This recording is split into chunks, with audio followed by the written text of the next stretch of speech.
kan kita akan cek. Ya.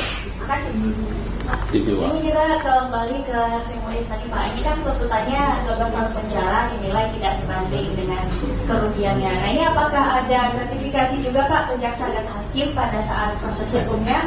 Kemudian untuk update kasus Helena Lim itu seperti apa Pak? Yang Mbak nggak setuju yang mananya? Enggak, maksudnya kan ada yang dinilai tidak sebanding Pak dengan kerugian yang di dampaknya. Gitu. Nah jadi begini, ya kalau melihat perkara timah, kita juga harus utuh melihatnya. Kenapa?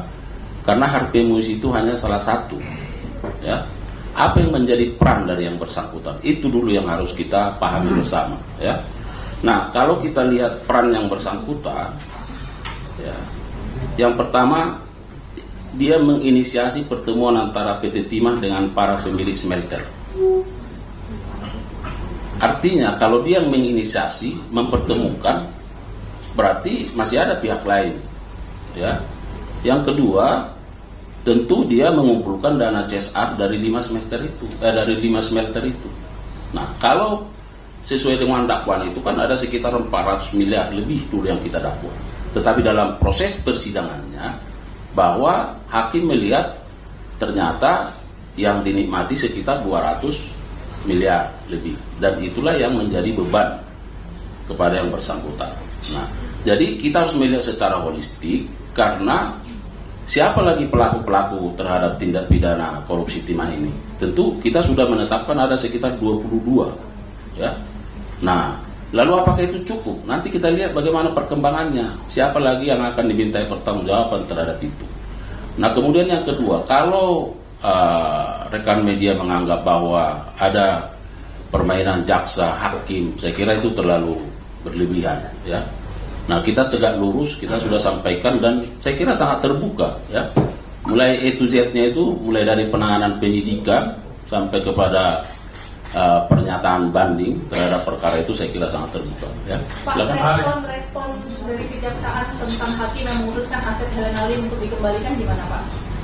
Kan hakim memerintahkan untuk mengembalikan asetnya Helena Lim disita oleh Kejagung untuk dikembalikan. Respon dari Kejagung? Nah, Helena Lim itu kan baru diputus kemarin.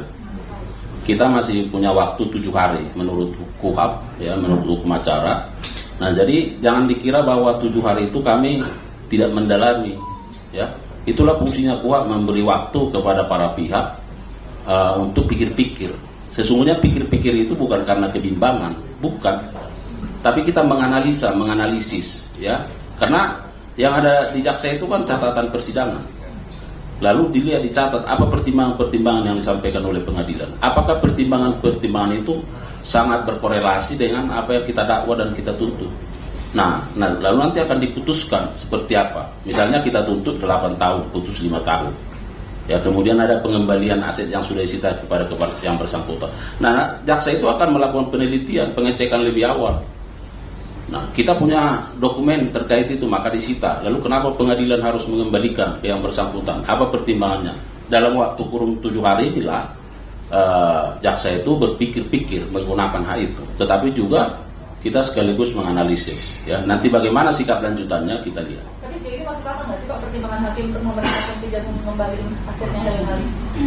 Itu yang sedang dikaji oleh, ya, penuntut umum, ya. Pak Ari,